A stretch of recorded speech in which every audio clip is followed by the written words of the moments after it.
ना खत्म हुआ है, एमएसपी का कानून नहीं बना तो बहुत भयानक लड़ाई देश में होगी किसानों की सरकार के साथ। कि मैं आपके साथ हूं और रहूंगा।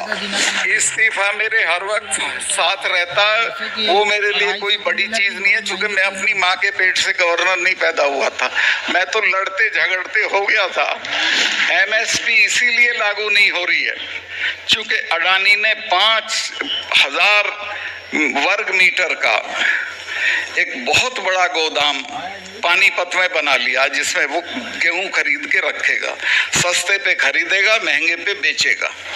इन गोदामों को फाड़ दो, इनकी कोई जरूरत नहीं है और कोई डरने की जरूरत नहीं, कुछ नहीं होगा। मैं चलूंगा जेल आपके साथ। अडानी तो अब खैर दुनिया का सबसे मालदार आदमी हो गया, देश का तो हो ही गया। कोई पूछे भाई कैसे हो गया, हम तो नहीं हो रहे, हमारा इतने मेहनत करते हैं, बर्बाद हो लिए सब, कोई मालदार नहीं हो रहा, ये कैसे हो रहा है? कुछ तो बताएं प्रधानमंत्री, कैसे मालदार हो रहा है? एमपी रह लिया था, एमएलए रह लिया था, मिनिस्टर रह लिया था, तब भी मैं दिल्ली में 2 कमरे के मकान में रहता था। जब मुझसे मिलके चौधरी लोग नीचे उतरते थे तो मेरा ड्राइवर बताता था कि साहब वो कह रहे हैं कि बताओ भाई, ये तो 2 कमरे के मकान में तो रह रहा है। मैंने कहा इनको अकल नहीं है, 2 कमरे का मकान मेरी ताकत है। इस 2 कमरे के मकान की वजह से मैं प्रधानमंत्री से पंगा ले सकता हूं।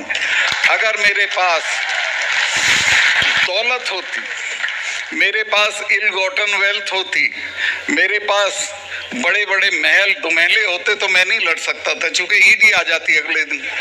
आपको ये बताऊं कि जो फकीरी है इसमें बहुत ताकत होती, अमीरी में ताकत नहीं होती। मेरे रहते हुए कोई टेररिस्ट श्रीनगर में घुसने की हिम्मत नहीं करता था, आता ही नहीं। अब तो वहां घुस के पुलिस के लोगों को मार रहे हैं।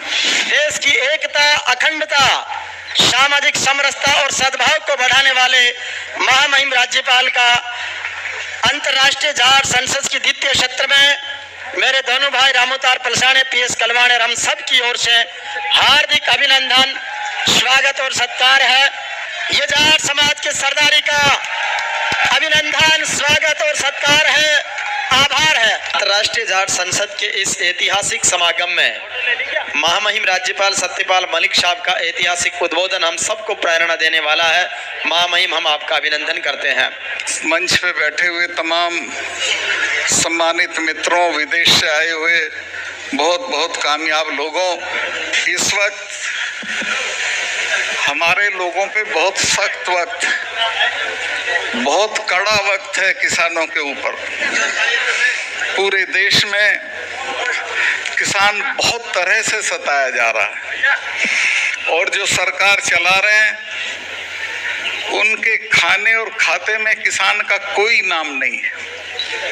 जब ये 4 कानून 3 कानून आए और हमारे लोग जाके बैठ गए, वो मरने लगे, 600 लोग जब मर गए तो फिर मेरे से रुका नहीं गया और मैं अपना इस्तीफा जेब में रख के मैंने सोचा कि लानत है ऐसे पद पे कि मैं उसे लिए बैठा रहूं और हमारे लोग दिल्ली की सीमाओं पे जलील होते रहें। मैं प्रधानमंत्री जी से मिलने गया और मैंने उनको कहा कि देखिए साहब, इनके साथ बहुत ज्यादती हो रही है, इनको कुछ ले दे के निपटा दीजिए। तो उन्होंने कहा चले जाएंगे, क्यों चिंता करते हो?